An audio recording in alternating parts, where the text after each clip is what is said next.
Bonjour peuple de Dieu, voici la deuxième session sur la sanctification de notre séminaire sur comment remédier à la tiédeur. Nous allons prendre le livre de Philippiens chapitre 3, le verset 12 et je lis au nom de Jésus-Christ de Nazareth. Ce n'est pas que j'ai déjà remporté le prix ou que j'ai déjà atteint la perfection, mais je cours pour tâcher de le saisir, puisque moi aussi j'ai été saisi par Jésus-Christ. Amen. Dieu nous dit ici que nous courons vers la perfection. Nous ne l'avons pas encore atteint, je paraphrase. Dieu ne nous demande pas d'être parfait parce que beaucoup vont dire « Ah, personne ne peut faire tout ce que Dieu dit là. » Oui, personne ne peut le faire sans le Saint-Esprit. Mais avec le Saint-Esprit, nous y arriverons. Et Dieu non plus ne nous a jamais demandé d'être parfait. Mais il nous demande de faire un petit effort qui va nous amener vers la perfection. Nous serons parfaits. C'est une marche. Nous sommes en train de marcher pour aller rencontrer le Seigneur Jésus-Christ qui viendra nous chercher ici en tant qu'épouse. Amen. Mais nous ne devons pas rester plantés sur place dans nos pensées égoïstes en disant que Jésus-Christ vient me trouver ici. Je ne bouge pas. Non, nous devons marcher, même si notre pas c'est un à l'heure. L'essentiel, c'est qu'il nous trouve en train de marcher allant vers lui. Ce n'est pas que j'ai déjà remporté le prix ou que j'ai déjà atteint la perfection. Personne ne l'a jamais atteint en dehors de Christ lui-même.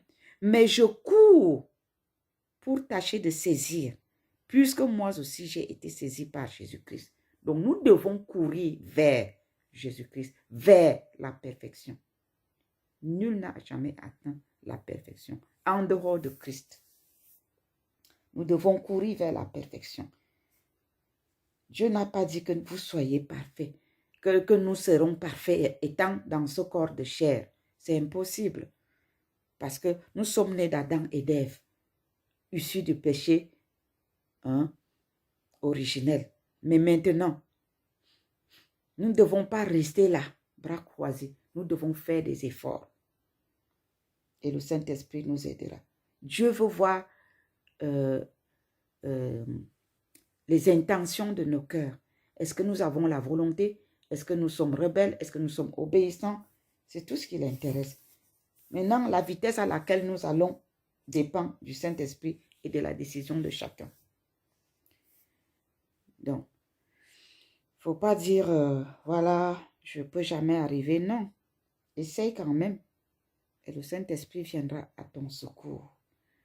Donc, nous allons dans 1 Thessaloniciens, chapitre 3, le verset 13. La Bible dit, afin d'affermir vos cœurs pour qu'ils soient irréprochables dans la sainteté devant Dieu notre Père, lors de l'avènement de notre Seigneur Jésus-Christ avec tous ses saints. Pourquoi nous allons à la sainteté?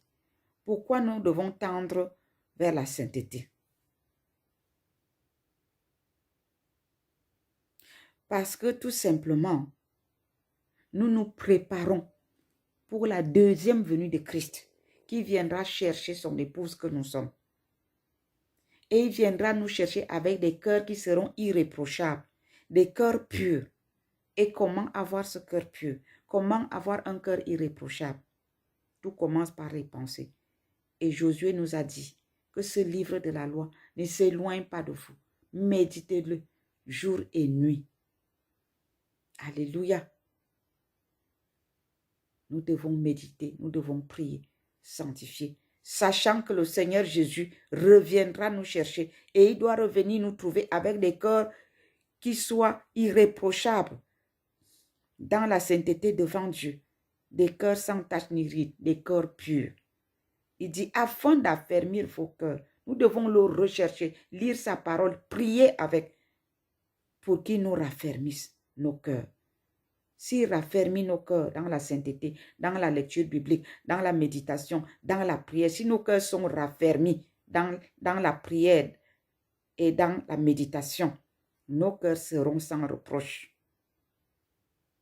Et nous serons purs devant les yeux de Dieu. Amen. Il faut bien comprendre cela. Parce que si nous ne le comprenons pas, nous allons continuer, nous allons écouter, nous risquons d'écouter tous ces principes et demeurer pareil. Or, ce n'est pas ce que Dieu veut. Dieu voudrait qu'à la fin de ces séminaires, que chacun soit en mesure de se connecter, que chacun se connecte à Dieu, parle à Dieu, et que le péché là, qui te hantait l'esprit, disparaisse. Que ce péché-là n'ait plus d'emprise sur toi, au nom de Jésus.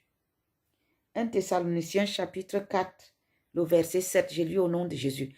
Car Dieu ne nous a pas appelés à l'impureté, mais à la sanctification. Dieu ne nous a pas à avoir des pensées impudiques, les pensées malsaines. Non, il nous a appelés à avoir des pensées pures, des cœurs purs, à la sainteté. Qu'est-ce que tu penses à longueur de journée? Tu penses à quoi? Tu écoutes quoi? Et c'est ça qui fait accoucher les mauvaises pensées en toi. Ne médite plus sur le mal, mon frère, ma soeur. On t'a fait du mal. Commence à dire, Seigneur, purifie mon cœur. Je vais avoir un cœur pur. Je refuse de penser. Vous savez, moi, j'ai été vraiment agressée à la veille de ce jeûne. J'ai vu le diable en face. J'ai dit, Satan, tu mens, tu ne me feras pas tomber. J'ai purifié mon cœur, j'ai nettoyé mon cœur. Maintenant, ça ne me dit plus rien. Vous comprenez? Je suis entrée dans la parole de Dieu pour aller purifier mon cœur. Le diable ne va pas vous laisser tranquille quand vous suivez. Regardez, est-ce qu'il avait laissé Jésus-Christ tranquille? Non. Jésus a fini son jeûne, le diable se tient. Il lui dit, regarde tout ça, toute cette richesse de la terre, tous ces biens de la terre. Prosterne-toi devant moi et je te donnerai. Mais il a résisté. Ce n'est pas à moi que Satan ne viendra pas faire des pareilles choses, viendra tenter. L'ennemi m'a tanché la perche de la querelle à la veille de ce jeûne. J'ai dit, Satan, tu as échoué. Ah oui, il a échoué lamentablement. Je vous dis, mon mari peut vous dire, il m'a soutenu, il m'a aidé à prier. Et du coup, le Seigneur, il a ôté la chose devant moi et j'ai béni son Saint-Nom pour ça. Donc, nous ne devons pas perdre de vue que le diable utilise les gens autour de nous. Mais cependant, nous ne devons pas laisser prendre par les ruses de l'ennemi qui veut nous détruire et nous enlever la promesse que Dieu nous a donnée. Nous avons lu là que, ayant donc de telles promesses, sanctifions-nous pour mériter cela, n'est-ce pas? Je paraphrase. Vous vous souvenez, j'ai dit ça à la première vidéo. Enfin, le Seigneur nous a dit ça sur la première vidéo. Alléluia, la première session. Donc, protégeons nos pensées. Lisons la parole de Dieu. Et ça va nous permettre de nous protéger. Amen. Je vais dans le livre de 1 Pierre chapitre 1, le verset 15. Et je lis au nom de Jésus-Christ de Nazareth. Mais puisque celui qui vous a appelé est saint, vous aussi soyez saints dans toute votre conduite. Selon qu'il est écrit, vous serez saints car je suis saint. Alléluia.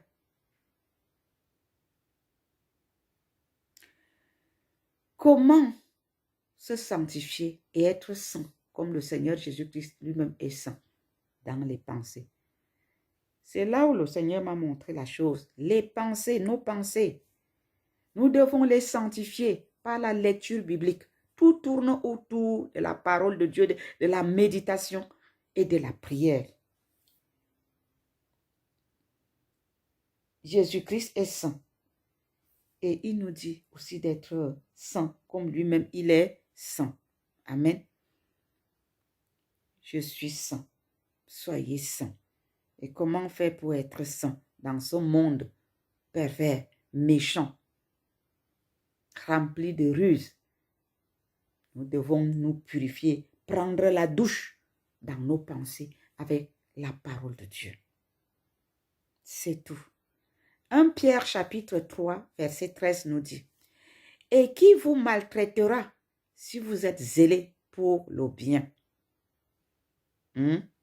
D'ailleurs, quand vous souffrirez pour la justice, vous seriez heureux. N'ayez de aucune crainte et ne soyez pas troublés. Quand quelqu'un vient t'attaquer comme ça là, ne sois pas troublé. Regarde au Seigneur Jésus-Christ. Va dans la parole. Qu'est-ce que la parole te dit en cas d'épreuve? Va d'abord vider tes pensées, ton cœur. Tu dis, Seigneur, purifie mes pensées, sanctifie mes pensées. Ôte cette douleur de mon cœur. Cette parole que j'ai entendue, je l'efface avec le sang de Jésus-Christ. Je l'efface, Seigneur. Si cette personne est mal dans sa peau, que ça retourne chez lui là-bas, il ne va pas me contaminer. Il ne va pas me contaminer sa souillure. Je refuse. Il faut refuser. Vous savez, les gens sont mal dans leur peau. Et quand ils sont mal dans leur peau, ils essayent de contaminer ça aux autres en les attaquant. Il faut refuser, il faut fermer la porte. Vous prenez le sang de Jésus, vous vous nettoyez le cœur avec vos pensées, et vous proclamez les bonnes choses. Et vous priez pour vous sanctifier. Et qui vous maltraitera si vous êtes zélé pour le bien? Vous êtes zélé pour chercher la parole de Dieu. Vous êtes zélé pour lire la parole de Dieu, pour prier. Vous êtes zélé pour faire l'œuvre de Dieu et quelqu'un vient vous attaquer. Dieu dit que ces attaques ne vont pas vous maltraiter. Parce que vous allez les laver par le sang de Jésus avec la parole de Dieu et ça va retourner sur eux-mêmes. D'ailleurs, quand vous souffrirez pour la justice, vous seriez heureux. Donc, vous faites ce qui est bien, mais quelqu'un vient vous agresser pendant que vous êtes en train de faire le travail du Seigneur. Ça retourne sur lui. Le Seigneur dit, d'ailleurs, quand vous souffrirez pour la justice, vous seriez heureux. N'ayez donc aucune crainte et ne soyez pas troublés. Quand vous lisez de pareils passages bibliques et que quelqu'un, pendant que vous êtes soit en plein jeûne et prière, soit vous êtes en train d'intercéder pour aller faire l'évangélisation ou pour faire l'œuvre de Dieu, quelque chose comme ça, quelqu'un vient vous larguer une bombe. Allez prendre ce passage. Quand vous finissez de lire, glorifiez Dieu, sanctifiez-vous, continuez votre chemin. Son malheur va retourner sur lui. Ça ne va pas vous toucher. Ses paroles vont le ronger. Ça ne va pas vous toucher. Amen. Il faut être sage. Il faut utiliser la parole de Dieu. Ne nous bordons pas de l'écouter. Comme nous a dit Jacques, mettons en pratique. En cas de problème, je fais comment? Et c'est ça qui va maintenir votre feu allumé. C'est ça qui va vous maintenir éveillé. C'est ça qui va chasser l'assoupissement. Quand le diable envoie quelqu'un, c'est pour te faire tomber dans le péché et pour que tu murmures. Dès que tu commences à murmurer, la colère vient, tu commences à parler négatif comme la personne. Le diable t'a atteint et tu entres dans l'assoupissement sans t'en rendre compte. 2-3 jours plus tard, tu n'as plus le courage de prier ni de te lever la nuit pour intercéder, encore moins de lire la Bible. Vous voyez, fermez la porte tout de suite. N'attendez pas, mes chers frères et sœurs. Le diable est mauvais. Il ne nous aime pas. Il est jaloux. Très jaloux même. Il a perdu et il cherche à nous faire perdre. Ne lui laissons pas le temps. Vous comprenez? Non, non, non, non, non. Protégeons-nous. Au pire des cas, vous savez, moi, quand c'est comme ça, si la personne me dérange, je te bloque d'abord pour un moment, pour que toi, tu te calmes d'abord de ton côté là-bas. Quand tu es déjà calme, je réactive ton numéro. Non, il faut vous protéger. Il ne faut pas laisser, nous ne sommes pas les ordures des frustrés. Parce que les gens qui sont frustrés cherchent à frustrer les autres. Si tu es frustré, tu restes avec ta frustration là-bas. Si tu veux me déranger, je te bloque d'abord. Et après, quand ta frustration là a fini, je réactive ton numéro et on continue notre chemin. Je n'ai rien contre ceux qui veulent me frustrer parce qu'eux-mêmes ils sont frustrés. Mais seulement je me protège. Amen. Et c'est pour cela quand vous commencez votre jeûne, que vous voulez vraiment vous rattraper, vous voulez faire des choses bien avec Dieu, je vous conseille de fermer votre téléphone parce que c'est là où le diable vient pour essayer de vous empêcher de sortir de votre état. Vous comprenez? 2 Pierre chapitre 3 verset 18. Je lis au nom de Jésus. Mais croissez dans la grâce et dans la connaissance de notre Seigneur et Sauveur Jésus-Christ. À lui soit la gloire maintenant et pour l'éternité. Mais croissez dans la grâce et dans la connaissance de notre Seigneur Jésus. Comment est-ce que nous allons connaître le Seigneur Jésus si nous ne lisons pas la parole de Dieu? Et si nous le connaissons, Nos pensées seront comment? Sanctifiées. Notre marche sera comment? Sanctifiée. Pour connaître le Seigneur Jésus, il faut lire sa parole. Tu ne peux pas connaître quelqu'un si tu n'habites pas avec lui. Et pour habiter avec Jésus-Christ, c'est dans sa parole. Rapprochons-nous de sa parole, nous serons un avec lui. Amen. Parce que nous avons des promesses. Hein. Ce n'est pas seulement nous rapprocher de lui pour nous protéger, pour nous sentir. Il y a des promesses attachées, à cette intimité avec Christ. Quand nous menons une vie intime avec Jésus-Christ, si nous sommes proches de lui, il y a une chose est certaine, notre vie sera transformée. 3 Jean chapitre 1 verset 11 nous dit, bien-aimés, n'imite pas le mal. N'imite pas le mal.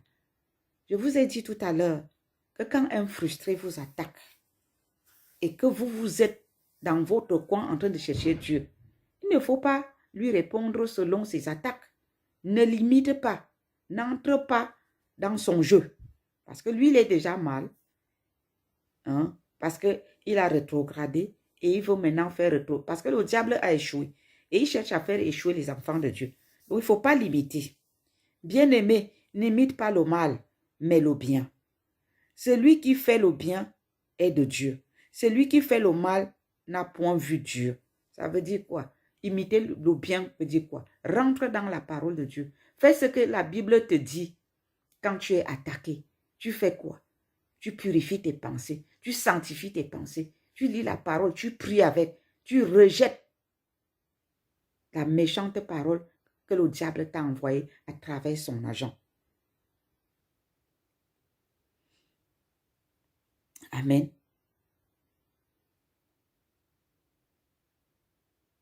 Donc, nous allons lire Genèse. Nous allons dans le livre de Genèse et nous allons voir la promesse de Dieu, les promesses de Dieu là-bas. Genèse chapitre 32, le verset 30. Et je lis au nom de Jésus-Christ. Jacob appela ce lieu du nom de Péniel, car, dit-il, j'ai vu Dieu face à face. Ça, c'est à l'Ancien Testament. Lui, il avait vu Dieu face à face. Mais vous et moi, nous devons voir aussi Jésus face à face.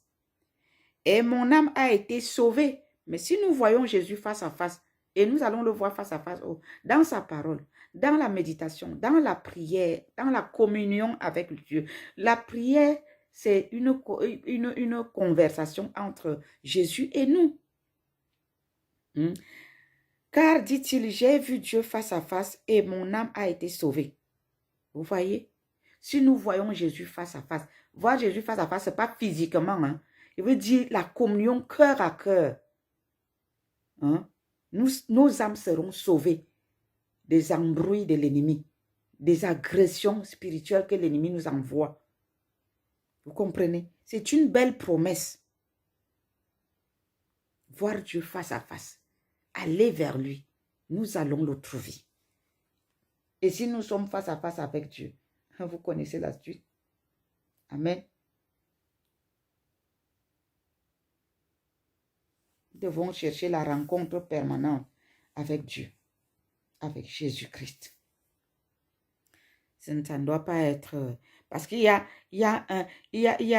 une promesse à cela. Si nous le cherchons en permanence, nous allons le rencontrer et nous serons bénis. Nul n'a jamais rencontré Jésus et resté pareil. En Jean, chapitre 3, du verset 2 au verset 3, je lis au nom de Jésus-Christ. Bien-aimés, nous sommes maintenant enfants de Dieu. Et ce que nous serons n'a pas encore été manifesté. C'est-à-dire quand Jésus-Christ viendra, nous serons dans la gloire. Mais on n'a pas encore vu ça maintenant. Mais nous savons que lorsque cela sera manifesté, nous serons semblables à lui. C'est-à-dire, quand nous aurons cette rencontre avec le Seigneur Jésus-Christ, nos corps incorruptibles vont devenir, nos corps corruptibles vont devenir des corps incorruptibles. C'est alors que nous serons amenés à la perfection. Alléluia. Mais nous savons que lorsque cela sera manifesté, nous serons semblables à lui, donc parfaits. Parce que nous le verrons tel qu'il est. Quiconque a cette espérance en lui se purifie, comme lui-même est pur. Le verset 4 dit, quiconque pêche transgresse la loi, et le péché est la transgression de la loi. Alléluia.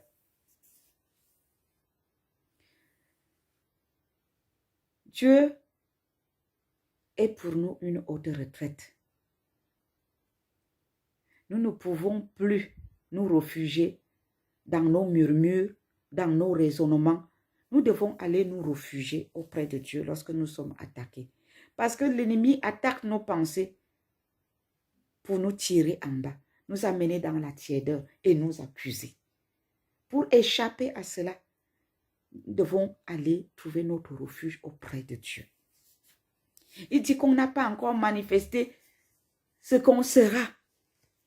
Tu dois rester en pensant, en espérant à cette rencontre, que je ne suis pas parfaite, mais je tends vers la perfection. Mais le jour que je vais rencontrer mon Seigneur, quand il reviendra me chercher, je serai parfaite et j'aurai la vie éternelle.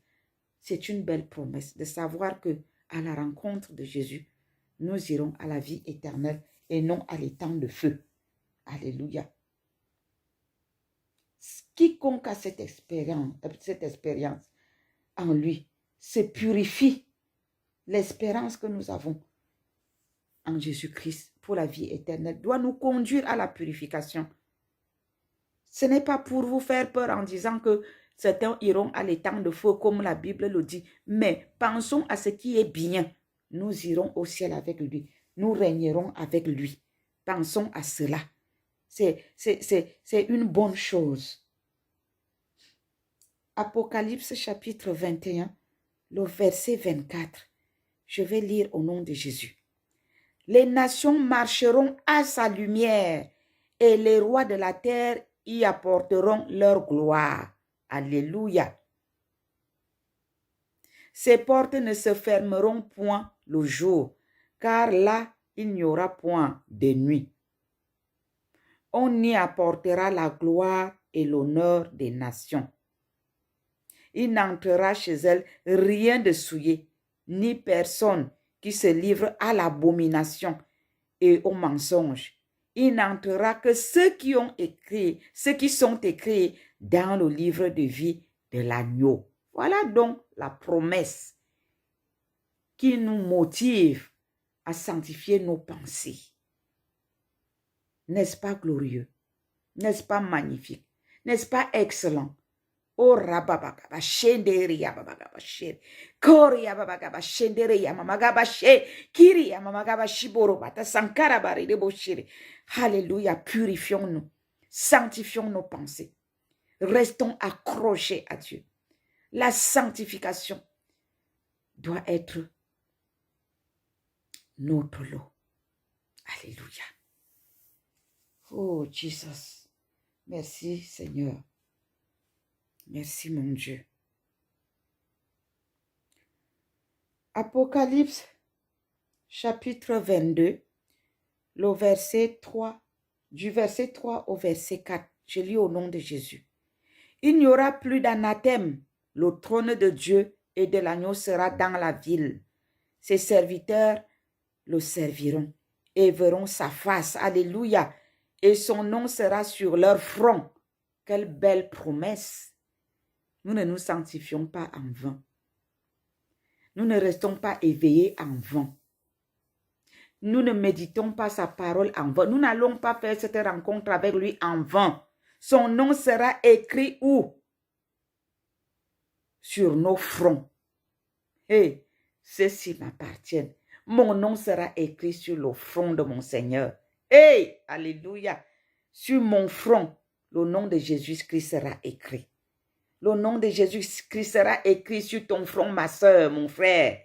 Le nom de Jésus-Christ sera écrit sur ton front, serviteur et servant de Dieu. Ah non, cette espérance, nous ne devons pas l'oublier, nous ne devons pas la perdre. Ça doit nous motiver. Quand tu penses à ça, même si tu ne voulais pas lire la Bible. Hey, Kora, Mamagabache, Rindore, Yababagabashi, Burumata, Sankarabari de Bochere, tu t'y accroches. Au nom de Jésus. Ah, quelle belle promesse. Seigneur, tu es bon. Tu es bon. Toujours, nous sommes dans Apocalypse 22.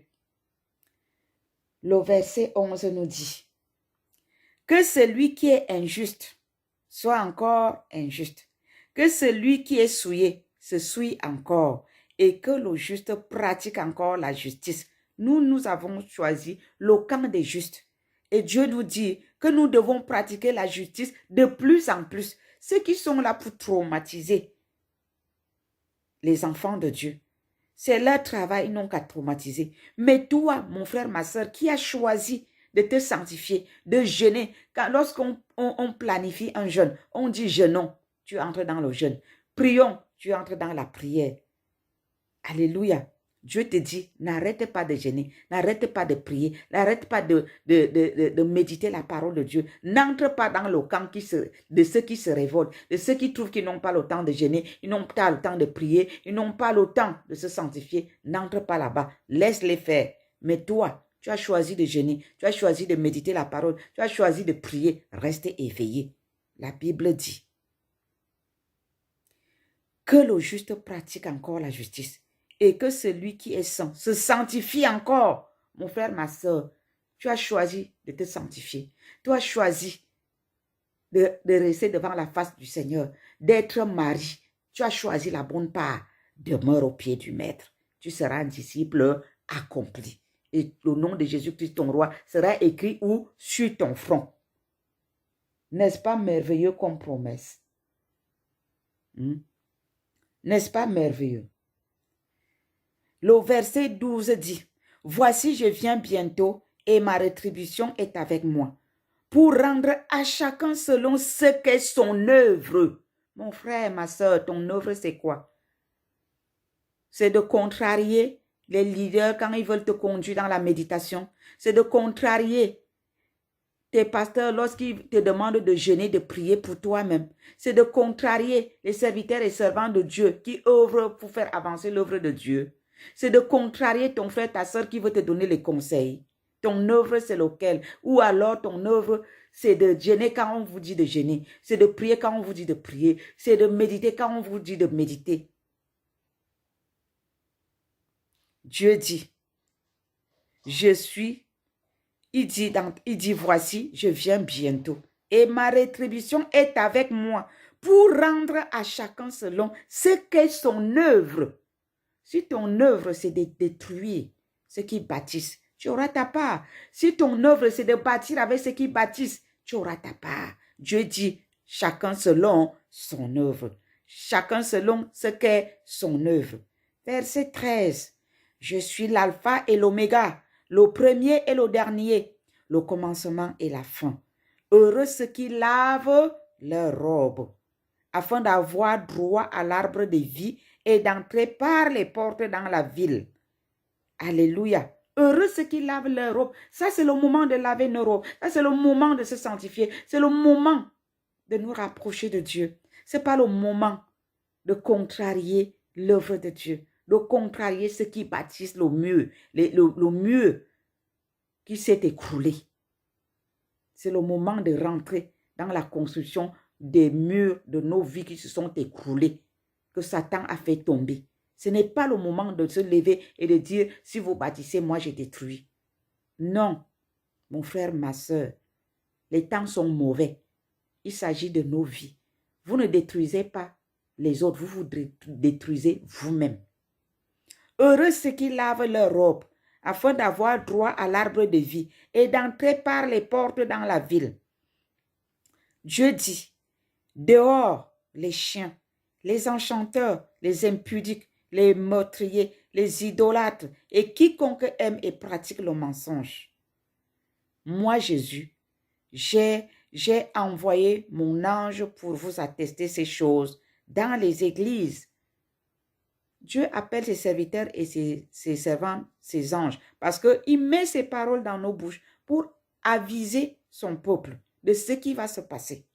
Il dit, moi Jésus, j'ai envoyé mon ange pour vous attester ces choses dans les églises. Je suis le rejeton et la postérité de David, l'étoile brillante du matin. Et l'esprit et l'épouse disent, viens. Et que celui qui entend dise, viens. Et que celui qui a soif vienne. Que celui qui veut prenne de l'eau de la vie gratuitement. Dieu nous donne ses enseignements gratuitement. Je le déclare à quiconque entend les paroles de la prophétie de ce livre. Si quelqu'un y ajoute quelque chose, Dieu le frappera des fléaux décrits dans ce livre. Mon frère, ma soeur, ce n'est pas la peine de contrarier ceux qui t'instruisent, qui t'apportent les révélations du Seigneur. N'ajoute rien à leurs paroles. Le Seigneur risque de retrancher ta vie.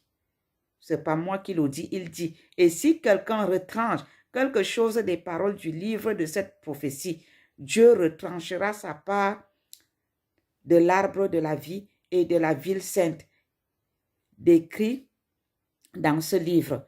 Celui qui atteste ces choses dit, oui, je viens bientôt, amen. Viens Seigneur Jésus. Que la grâce du Seigneur Jésus-Christ soit avec vous tous. Amen.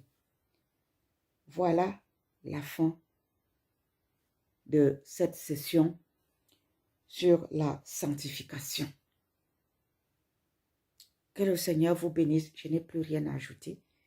Que le Saint-Esprit grave ses paroles dans vos cœurs et qu'il vous donne la force, le courage, la volonté surtout de mettre en pratique tout ce que le Seigneur nous a enseigné par rapport à comment nous sanctifier et à considérer surtout les promesses qui y sont attachées à cette sanctification. Que le Seigneur vous bénisse au nom de Jésus.